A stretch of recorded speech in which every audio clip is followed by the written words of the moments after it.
So, good morning, good afternoon, good evening, and welcome to another edition of the Pure Digital Passion podcast. And today's a very special one, recorded live at the inaugural Teja Talks Speaker Series, hosted at Teja Spaces a couple of days ago. In this session that was held in partnership with the Kenyan Wallstreet and also Johnnie Walker, we explored how brands can adapt to an ever-changing digital landscape in a candid conversation with Andrew Barden, the CEO of Kenyan Wallstreet, and we delved into topics such as the impact of artificial intelligence on business operations, strategies for combating misinformation in the digital age, the importance of being authentic when it comes to content in thriving in today's attention economy, and also how brands can stay relevant by embracing emerging technologies and trends. Now, due to some technical delays, the recording begins somewhat mid-discussion, but rest assured the insights and takeaways are incredibly valuable.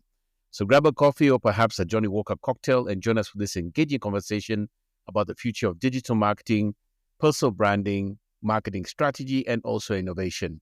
Let's jump right in. We're going to do this in-house. What are your thoughts on that? Controversial. In fact, we're sitting, I think, in a space where the brand behind the Johnnie Walker organization have built an internal agency, so to speak, working in partnership with other agencies. So they've sort of internalize the function. It's more cost effective. It works in certain ways. But I think the external agency brings sort of the external perspective, right? Mm. So if you're always looking at yourself internally, it might seem cheaper in the short term, but then you create a sort of a myopic view of your brand and what it is.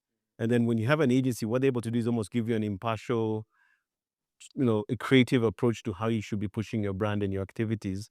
And I think organizations that decide to go fully in-house lose that. Yeah, because part of it is the new ideas, the new perspectives. And maybe I can use Jaguar as an example.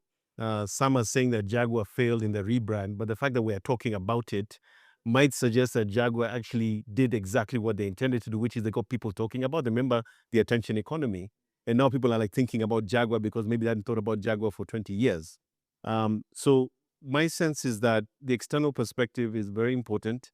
We, yes, can be disintermediated by the client who decides to do things in-house, but at the same time, they lose out because they lose that fresh perspective that potentially can add value to their business. Okay. And there was something you noticed, and you made a LinkedIn post about it. I actually noticed this as well. It was an advertisement that said, James Mwangi in despair.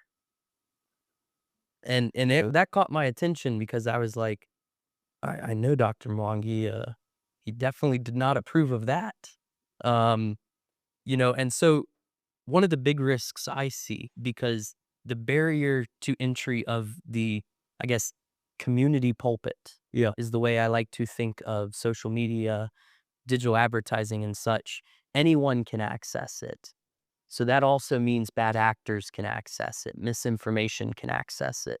So how can companies mitigate that risk in the modern digital age? My simple thought on that would be the need to be able to over-communicate or to create content in such volumes and quality that completely subsumes anything else that might be misinformation. And the thing that scared me about that particular post, not only was it that Google was actually running an ad to a fake website that was impersonating the Business Daily website, but the fact that that wasn't stopped, the landing page was clearly fake. Yeah. But more importantly, many people apparently have seen this ad and clearly seen that it's fake, but many people have also possibly believed that it was true. Yeah. So in an era of things like AI and deep fakes and all, this problem is only going to get worse. But I think that the trick to it is that if the brand or the organization controls its communication in a much more aggressive and much more saturated way, meaning that even if something like that pops up, somebody will be like, oh, no, that doesn't look like it's right because I keep seeing these narratives coming from the brand. I think that's why people question the Jaguar rebrand at first. They're like, there's no way in hell this is Jaguar. Like, where's the Jaguar? But they wanted the notoriety. They really wanted the notoriety. So I think that was the challenge there. They wanted to cut through the noise and stand out for that moment. Yeah. Okay. Awesome.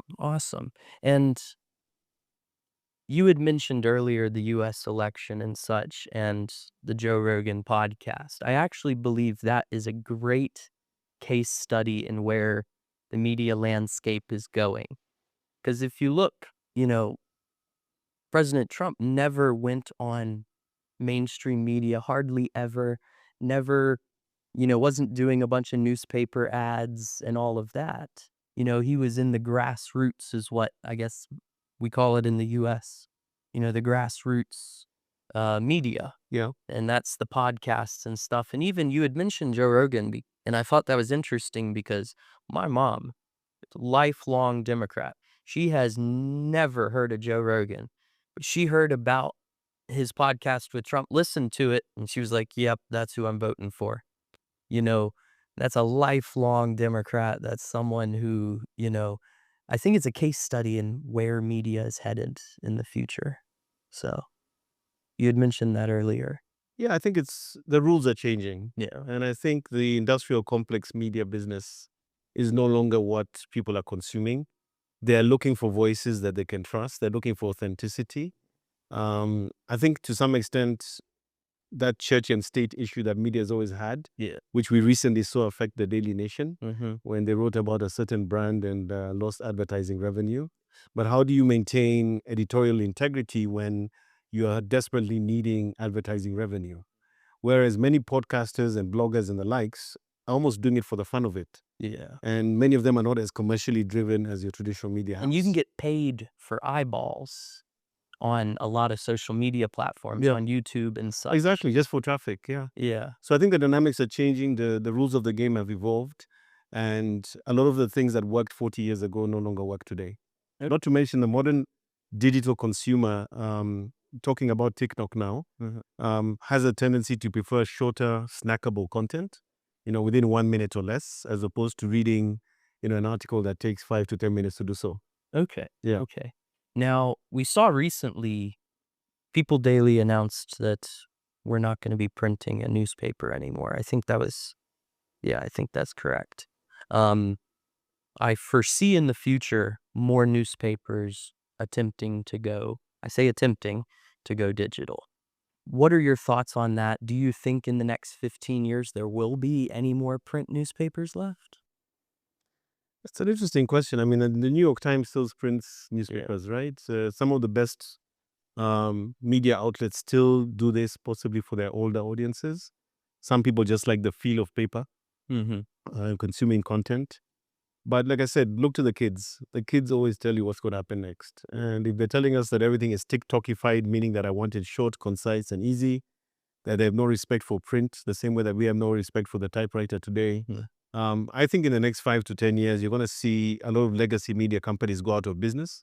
And then you're going to see a possibly consolidation. And then you're also going to see entirely new players coming to market, like our Kenyans and C.K, people like yourselves, who will then become the dominant media of the day. Inshallah. We hope. Well, awesome. Now, let's move beyond just media marketing PR. In the ever-changing digital environment, because that is the theme, the name of this session.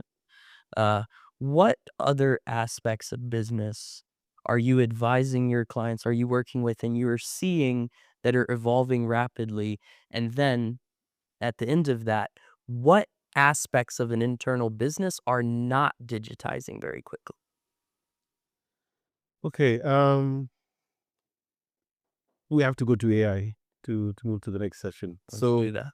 For me, I think, so I've been working in a career now, I think spanning almost 30 years or longer. I started my career on the internet. I was those people connecting the first internet users in the country at companies like Africa Online. When I saw the internet for the first time, I'll never forget it. It was either Forbes or Time magazine. And for those of you as old as I am, there's a company called Netscape. Netscape was the first major IPO of an internet company those days. And Netscape at that time had one of the co-founders, a software developer who created the browser called Netscape. His name is Mark Andreessen. Today, you probably know him as one of the partners in Andreessen Horowitz. And he was sitting on a mock chair at this cover of a Time magazine, barefoot, which was audacious at the time. And he was at that point in time, I think, worth $40 million. Now, in the era of unicorns, companies that are worth $1 billion, that was what a unicorn looked like. He was a 40 million year old, 23-year-old guy who created software is now worth $40 million. So for me, when I saw that cover, I knew at that moment in time, my entire career, everything that I was thinking about stopped. And I knew I'm going to create a career on the internet, whatever it took. And my entire career, going on to 30 years now, has been internet. The day that I knew everything has changed was, I think, when I first encountered ChatGPT and I put in a question that I think when I was 12 years old, I asked a computer those days. We had something called the ZX Spectrum Sinclair. As a child, I was trying to program using natural language, right? I was trying to program a computer with what I'd write. So for the first time, 30 plus years later, from when I was a 12-year-old, I did this thing in ChatGPT and it gave me back exactly what I wanted in natural language. The moment I saw that, I realized everything has changed. And if you listen to Jensen Huang, who's the founder of NVIDIA, the company making the GPUs that are powering all these AI companies, he said something profound. He said something like, because of this technology, everyone is now a programmer. What this means is that you can use these platforms to essentially have a crazy idea and ask this thing all these questions using what they call a prompt and ask it, can you do this? Can you give me an answer to that? Yeah.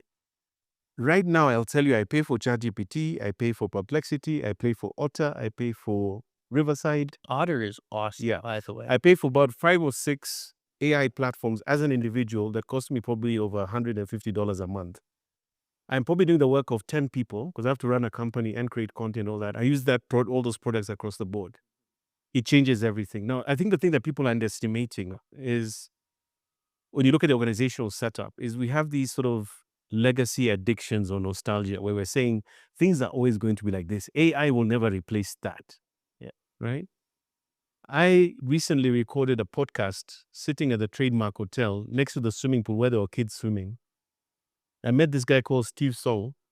You can listen to this podcast. It's on my Spotify.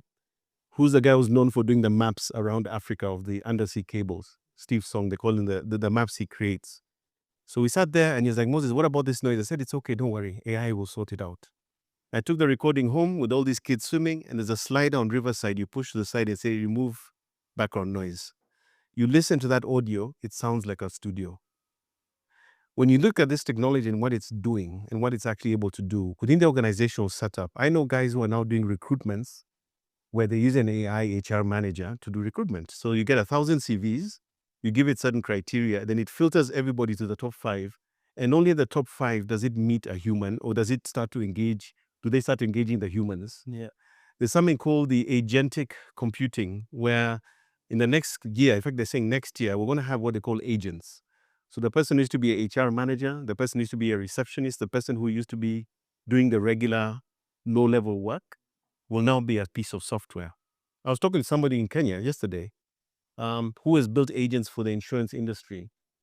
They've seen a cost saving of between, if you're doing it with humans right now, it's 20 million. If you do it with a robot, it's 200,000 a year. Agents, software agents. People are underestimating what AI is going to do to the organizational complex. And what it means is roles are going to disappear, work will get faster, easier, better, simpler. And the scary part is they keep saying is that those who start now or already started, you will not be able to catch them because it's like a compounding interest thing. Because they're 2 steps ahead, by the time you try and reach them, they're now 6 steps ahead. When you try to reach the 6 steps, they're already 10 steps ahead. It accelerates. Yeah. So it's going to completely disrupt things as we know them. And even when we talk about agriculture, medicine, diagnostics, I know a case in Nairobi where there's a company using medical diagnostics equipment, and they now have patients coming in having one condition, and the AI tells them, okay, this guy's got a broken leg, but we can see a precursor to cancer here.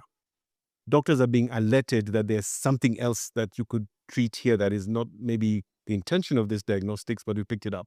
So healthcare improves because the AI is doing something the human couldn't see. Yeah. So in a nutshell, when I think about the AI opportunities across the organization, whether it's recruitment, supply chain, sales, social media today, you can create a content calendar for Teja for the next week, focusing on holiday themes. It'll do it for you in less than 5 minutes. Okay. Yeah. And So it's going to change everything. I completely agree. And I think there's a few, I guess, job roles specifically who would be in danger of being, I guess, outsourced or, not evolving quick enough. Like, to the concept, I spoke at Strathmore recently, and I had told some students, don't be a poop scooper. And everyone was looking at me like, what the hell does he mean? And the idea was, before the car was invented, there were thousands of people in each major global city dedicated to shoveling horse poop off the streets. Okay? Those people, if you kept that same job, you're going to be out of the business very quickly. But the ones who realized, hey, I'm seeing these cars, maybe I should become a mechanic. Maybe I should learn how to use them, then Move to the next thing. they moved to the next thing. And so I think that's the important thing. We have to remain flexible, in what we do. Take, for example, if you are an executive assistant, do you have an assistant? Not really, no. But all of those AI applications you just mentioned are an assistant. I don't go to every meeting, but I've Otter that takes my meeting notes. Yes. So So my assistant, yeah. yes, so for particular jobs, there's 100% going to be some job loss. But for the people in this room, here today, that's why I think it's so important to have this conversation. Is how do we get ahead? How do we learn quickly? How do we evolve with it as well? So that moves into my next question. If we haven't started learning about AI or any of these tools, what should be the first step? I think the first step is before you judge it, experiment with it. Yeah, so go get your Perplexity account, use Perplexity, see why people are saying that it has the potential to disrupt Google. If you don't have ChatGPT, I'd encourage you to pay for a month, play with it, see what it can do. I've gone to ChatGPT and told it, look, I want you to create for me a business plan of this concept. I did prompting probably for one A4 page. It created a business plan. Yeah. So dabble with it, experiment with it, don't judge it, and first, see what it is. Number two, I think in the organizational sense is kind of like doing what I call almost a readiness audit. Right? Where are the potential gaps in the organization that you could have AI intervene? Meaning that you look at how you do your HR processes, how do you do your sales processes, all these things. And quite often you'll find there's an AI tool out there somewhere that can actually solve that problem.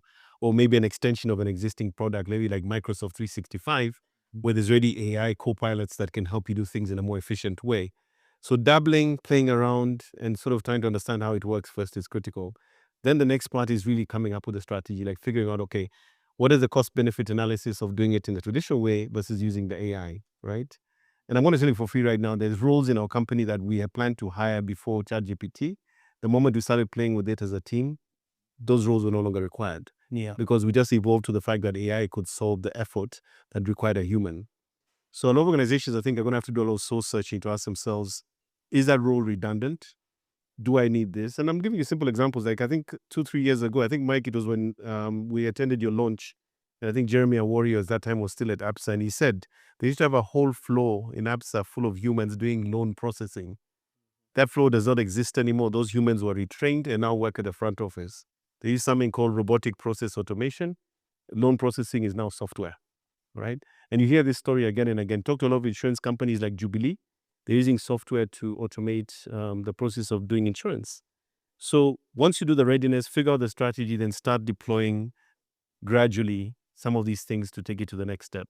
But the most important step, I think, is starting to experiment and understand what are the possibilities out there, what are the tools, and then starting to see what you could do with them going forward. Okay. And I definitely foresee there's going to be a challenge to the likes of Google search engines and such with AI. I think one day there won't be a search engine that you go and get 10,000 results from. There'll be an AI that you get maybe the top 2 results from, and that's it. As a media company, I don't know if I'm the only media company in Kenya, but I actually have a full-time SEO specialist on my team. And I had a conversation with her recently saying, what should we do? What should we prepare for with AI optimization as well? Because we're as a media company, it's important that our information gets out there. I'm a bit competitive. I don't want BD's information out there. I want my information there. So, what are your thoughts on that? SEO versus AI optimization. How can companies address that for various, Yeah, I think that comes back to what I was saying earlier about kind of like what is your brand known for, right? And more importantly, is your brand top of mind? Do you create enough content and information that people gravitate to you as the source? Mm-hmm. And I'll give you an example. I mean, when I think of buying shoes or athletic shoes, what's the brand that comes to me top of mind? It's Nike. For me, Nike is the exceptional brand when it comes to, sports and athletics. When it comes to computers and phones, I think Apple is the best brand, or Samsung, you see? And I think the big push is going to be around, as a brand, as a business, are you the top of mind brand for your industry or space? Which then comes to the question of, are you part of that attention economy? Are you creating content? Are you providing advice? Are you informing? Are you educating? So that when that person is ready to make a purchase decision or needs to make that click, go to a particular website, are you top of mind? And I think that's a big push now, where I think traditionally brands have been buying ads to get visibility. But now I think brands have to invest in being the source of information and insight, which in turn means they become part of the attention economy. Yeah. Which means that you're part of, kind of like the Joe Rogan moment. He's the name when you think about interesting political culture stories, etc., when it comes to a podcast. So the question then becomes, does your brand actually create sufficient output of content of high quality that people start to see as the source of that insight? And it could be the podcast, could be blog posts, could be TikToks that are informative, etc., etc. Okay. Now, my next question gets down to data. Maybe this is internal data within your company. Take, for example, if you work for the likes of Coca-Cola, you got over 100 years of data that's currently on pieces of paper, and for some companies, I do think maybe that first step in digitization is maybe we should put this online. What are your thoughts on that? And then secondly, data is crucial for AI, especially, and one of the issues that we have here on the continents is data is hard to come by in particular spaces. Take, for example, my office is at the Nairobi Securities Exchange, but I don't have a single spot without paying a lot of money that I can go to review, transaction data or, what is the historical share price of this over X time period. So how do we solve the data problem? Or is there a data problem? Data. I think maybe in the context of Kenya, I think we probably don't appreciate the value of data as much as we should. And I'm saying this because, as somebody who blogs a lot and I try to do data analysis when I'm trying to come up with insights, there's a lot of freely available information online. But the question is, are you able to then pull it in, analyze it, and produce a result or an Yeah. insight? One thing I've noticed, of course, using AI, is that it's become much easier to do so in that manner. But also, when you look at organizations, I always wonder, for instance, why is my bank sending me this when they have data confirming I had that? It's almost as if everything is siloed. The bank, the departments don't even know what the other guy is doing. And I think just unifying or consolidating that data into sort of some kind of data lake becomes the first step. The next question is, how are you interrogating that data? Historically, you had a data scientist doing things in a very manual way. But now we have these agents that are even able to do what they call pattern recognition and be able to say, hey, based on the data I'm seeing here, this is a trend that you need to pay attention to. Or maybe this is a thing you need to consider doing in a business because the data informs a particular insight. And I don't think we've reached that level of sophistication yet. Now, the different companies at different levels of maturity in Kenya and globally that are using data in a very powerful way. But what we know is that the potential exists to take all that data, sort of unify it, and then be able to then extract insights based on that data sitting in one place. And then using the tools to then mine it, extrapolate, figure out what it means, what does it project for the future, and of course then now it's supposed to the decisions that you have as a business. Okay. Now, I think it's okay. I want to move on to a Q&A, if that's all right. Fine. If anyone has any questions, you have the expert here. He'll charge you if you call him after this session. I'm not that expensive. Yes. So, Teja, Ekimos. So, my name is Jerry Ejikeme. I run a platform that tokenizes 70% of what people use cash for. Can everyone hear me? But just go on. Okay. So, the platform is, the company's Sochtel. It's a UK-based platform, but we run across Africa. That's enough about ourselves. But to my question, we've just entered we haven't just entered, but we're making a big push into the Kenyan and East African market. it's all very well having or digitizing discussions about how to reach consumers. What do you do to get the attention of decision makers, either in the public sector or even some of the private sector, who, from a B2B perspective, how is digitization going to affect reaching decision makers and having them understand things like use of data? So this is more of a marketing question, yes? I'm trying to get as much from you, Exit. So when it comes to B2B, because that's kind of like the nature of the business I run, right? So I work with corporates, I work with banks, insurance, and so forth. And when I work with my clients, and even right now, there's a broker we're working with in insurance on this, we're actually developing a specific dedicated LinkedIn strategy. And this is interesting, or rather peculiar, because historically when we do social media, is we're thinking, oh, we're going to take the same content and plug it onto all the platforms and hope and pray something happens.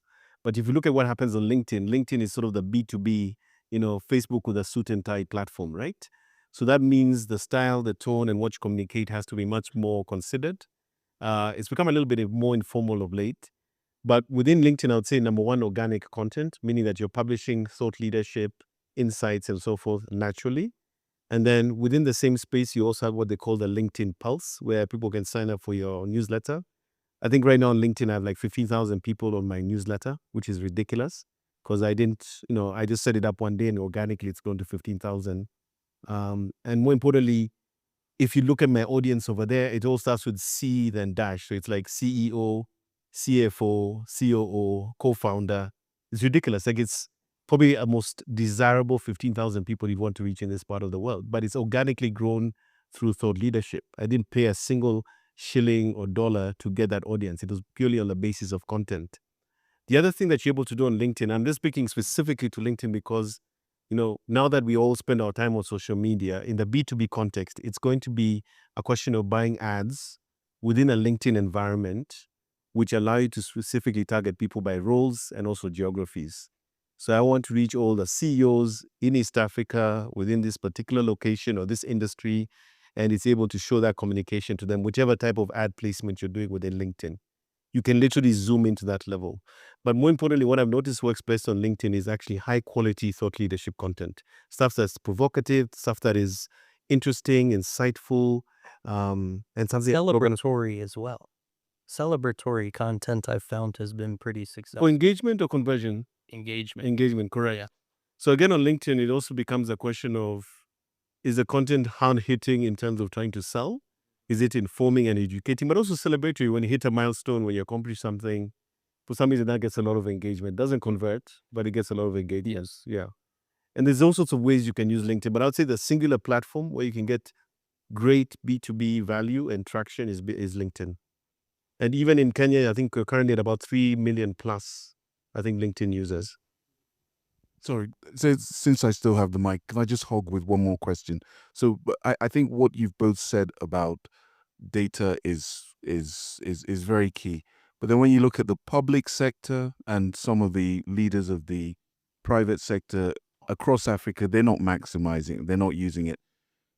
Would you say maybe driven by yourselves and like-minded private companies to do more forums to educate on how data can be maximized and mined for greater effectivity of the businesses?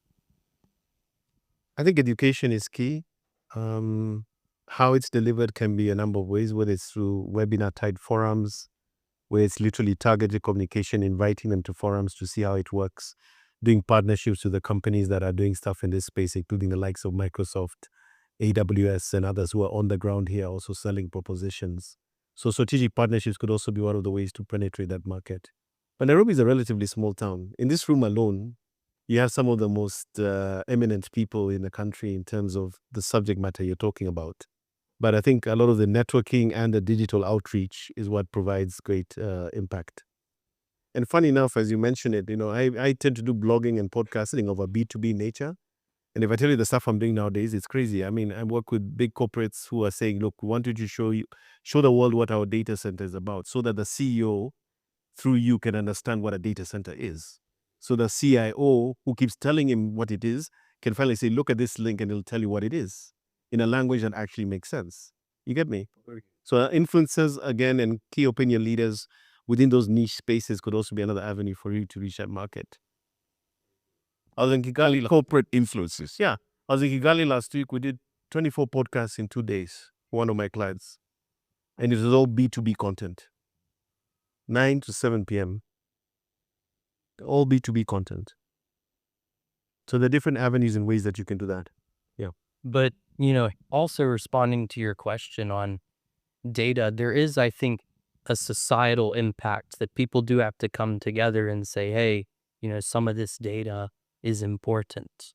Maybe, we definitely don't want all data in the public space. It doesn't have to be open sourced. I don't think anyone trusts the world that much. But in terms of things like government, I've been to Nyayo House. Endless filing cabinets of papers. You go to county government, endless amounts of paper. And one of the things that I've seen is that when you have changeable records, mutable records, always comes issues as well. But with data, having that digitized online, if you see, hey, someone there's an unregistered change here in land ownership, it can raise a red flag. Say, hey, maybe someone's trying to steal your land. Different things like that. I do think there's a big potential, but I think education is a key part of that. And, you are up against some very powerful individuals who have made a lot of money off of that lack of data. So you also have to understand and be diplomatic and political about it.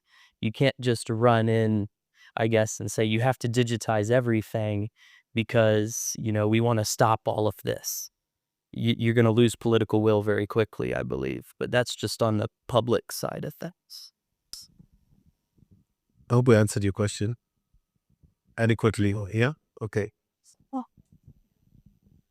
Okay, thank you for a great talk. So I'm in property. My name is Anne.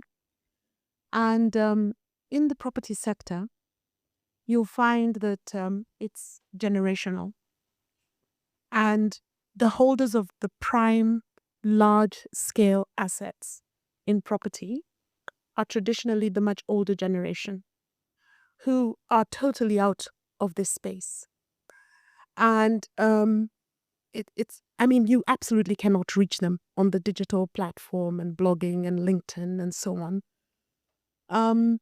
Do you have a strategy because they hold a huge part of the economy, and somehow you have to get them to at least appreciate and understand all things that are happening now. Their children try, but they're not convinced. Do you have any ideas of how you can captivate that generation and pull them in? I think it's similar to the government thing, but it's a different kettle of fish altogether. I would really like to know your ideas about that. It's a tough question. Wow. When I hear your question, I'm kind of reminded of over the years how I've talked to older non-tech people and slowly bring them into the fold. And I'm reminded of an incident because I grew up in a family where both my parents play golf, right? The golfers, the captains, so the golf fraternity. And when I first started my career connecting people to the internet, I'd go to the golf club and mom would be there. And then she'd tell me, this Adam Zay wants to know about this thing you do. And I remember sitting at a table once and the guy said, so tell me about this Mnet of yours. And I said, no, it's not Mnet, it's called the internet. All right? They didn't even know the distinction between Mnet and the internet in those days. And I'd sit down literally with a napkin, a piece of paper, and I'd draw what looked like a network. So this is like your typewriter, you write here, it sends the email, it comes back. And what I've learned over the years is that when you're dealing with older people who are struggling with the transition of technology or the norms of the day or the paradigm shift, as it were, One thing they're not usually comfortable doing is going into uncomfortable spaces publicly. Yeah, they would rather sit in a more discreet, possibly a one-on-one conversation, preferably with somebody closer to their generation, to kind of act as the bridge between what is new and what they've been doing all along, and gradually and comfortably, without feeling intimidated, communicate to them in that space.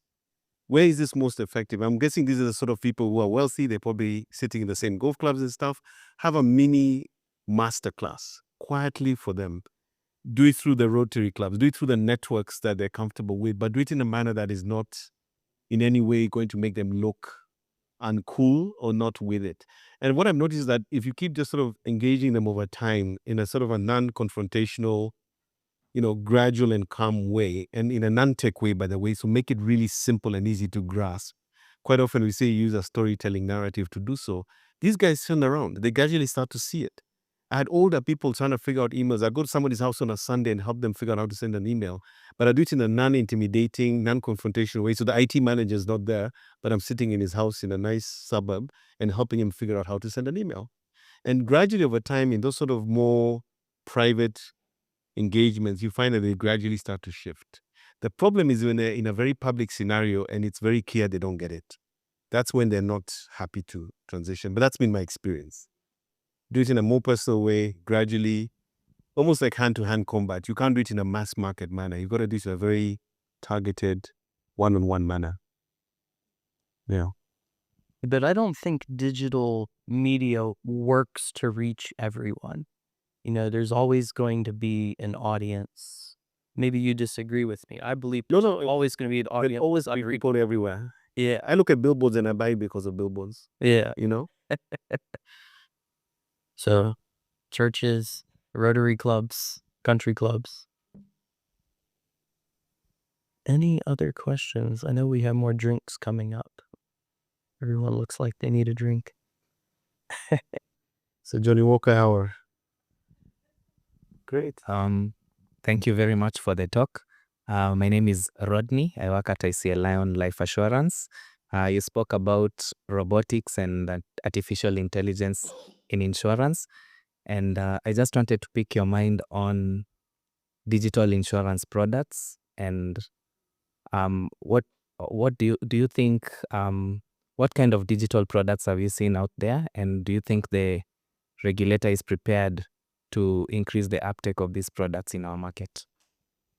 Yeah, I think in the last year, what I've seen in the insurance space, there's a lot of insurtechs in the market, by the way. Many of them are offering different types of insurance products. There's also what they call embedded insurance. So it's part and parcel of your insurance. So people like Turaco are doing that. I think there's, I forget their name, but there are a number of these companies that are building insurance products, usually on the back of working with a company like yourselves to underwrite it. I think especially to reach the youth segment, it's going to be necessary. These guys use apps. They are more fluid with digital platforms. That is going to be the preferred touch point for them. In terms of the actual penetration in the market, I think it's still at under 3%. And I think 90% of insurance in Kenya is still sold through the agent broker model. Correct me if I'm wrong. Yeah, even for yourselves, right?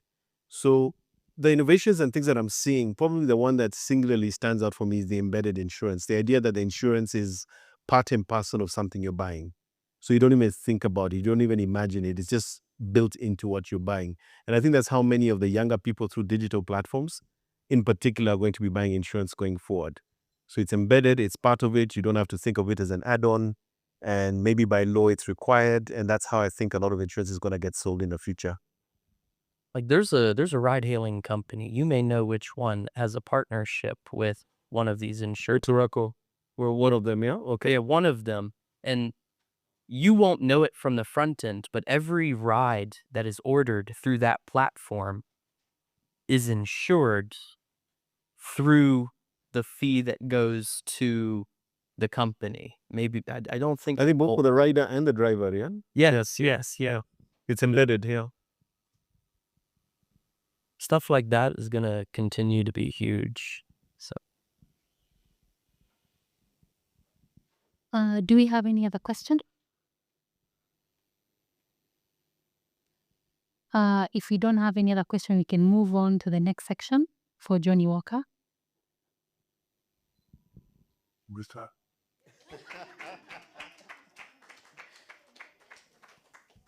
Now that there are no other questions, I think I'm happy to say something. Sorry. My name is Hannah Geduke. I am a personal branding coach. And I'm very every day I wake up, I keep thinking how AI is a very special gift. And increasingly my desire to learn more about artificial intelligence is increasing because I do believe now more than ever that AI is not going to replace humans, but it is going to replace the humans who are not going to use AI. But more so because I'm a personal branding coach, I believe that AI is going to replace people that don't have a personal brand. You know, I keep saying that personal branding is what is gonna keep you from, getting the heat of recession. Because if you don't brand yourself, and then these new people, younger people come and they can do it better and they can, key in the data, then you're going to become irrelevant eventually. Now, coming to you when you are talking about the older people who probably don't know how to embrace the digital landscape that we are in, I think even just giving them simple examples like Google Maps, take them on a ride to a place that they've never been. That's AI, put Google Maps, and then they get to their destination and they'll be thinking, oh, we actually got here with somebody telling us how to get here. Something as simple as talking to them about the phone, how there was no phone before and now they can communicate everything. Just giving them those simple examples and showing them how they can write a whole sort of even just a whole poster for people to buy their houses and their lands using Chat GPT. I guess just those small examples, because I believe that AI is going to create a lot of wealthy people. Very soon we're going to have trillionaires, but there's also going to be very many people who are going to be poor if they don't embrace, this technology. It's going to help us work easier and faster and more efficiently, It's just to say that, we should appreciate that it is happening and it's here with us. It's not tomorrow, it's already happening. So, but more important, if we can all learn how to create our own personal brands, so that you brand yourself, as an expert in your area, so that even if that time comes, then your brand can still become memorable. And people, instead of going for the first things that are happening, they still remember you and your brand is still in their heads, so. I think you summed it up perfectly. Yeah. I just want to respond to you. Yeah. Specifically because there's a saying I came up with recently. I call it, don't give a human a robot's job. Because I think the robot will do a better job doing that job. So just don't give it to the human anymore because it's no longer their job.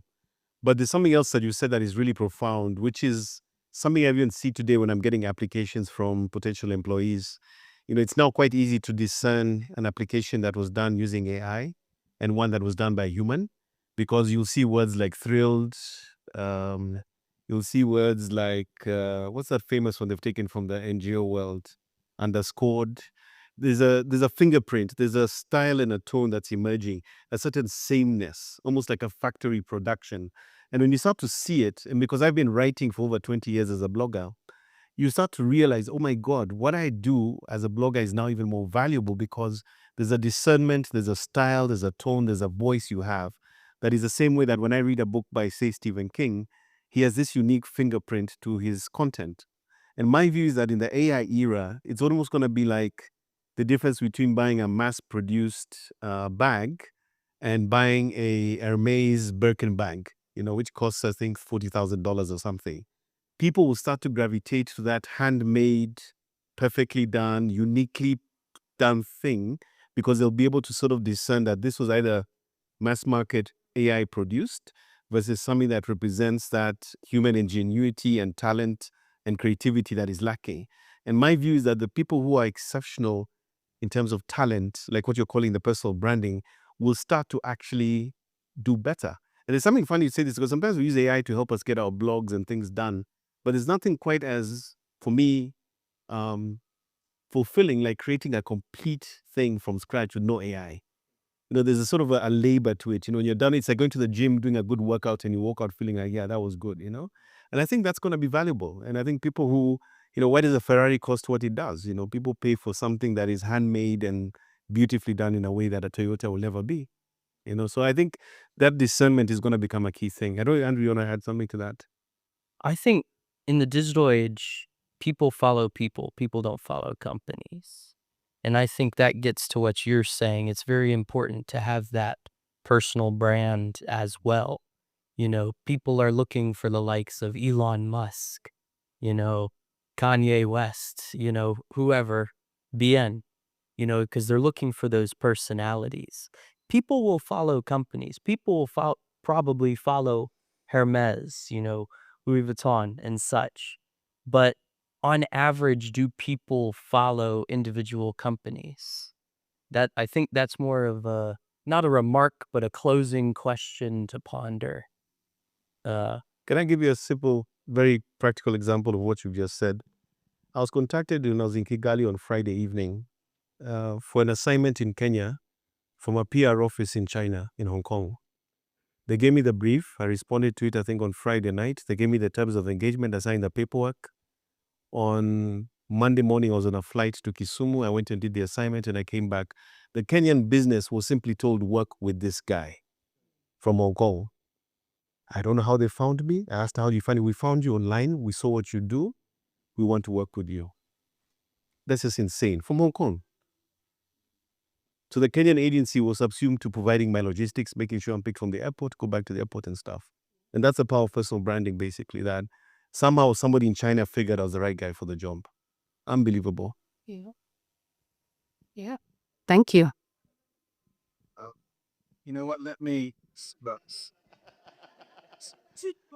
So I consider myself to be a dinosaur. I'm one of those guys who's had my first tweet like 2024, my first post 2024. Okay, so I'm encouraged that maybe I'm not entirely irrelevant. I might be able to catch up. So I just want to thank Andrew and Moses on behalf of Teja Talks to be our inaugural speakers for a series that we're launching over the course of 2025. So a round of applause.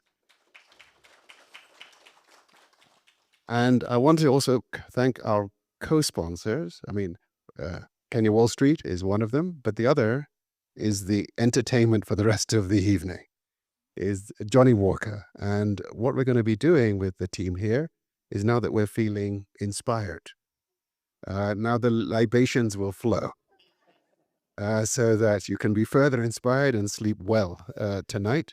So I'm going to hand over to the Johnnie Walker team, who will just take us through the next set of the entertaining side of the evening. But one more round of applause for these two. No. Thank you very much. Give my handing out. Thank you very much. I think the gentleman over there had a question, so I'm not going to steal that away from you. So yeah, you did raise your hand, right? Okay. So I really liked the last talk. It's because it's happened to me. So most of my clients would call me instead of Softbox. So I would walk in somewhere and I would shoot. So when I say I'm from Softbox, they would be like, no, we want Zafarani. We don't want Softbox. Like, we want you. So that made me understand the version of the conversation you guys just have of branding yourself. The companies would want the actual production person. So as a creative director, I find that they just like me around. So they'll be like, hey, Zafarani, we want you. So if I say I want to bring someone else, they'll be like, no, I just want you. I know Softbox can provide, but I want you to come. So what you guys just said, I just got into the zone that actually it's happened to me before. And thank you so much. Thank you.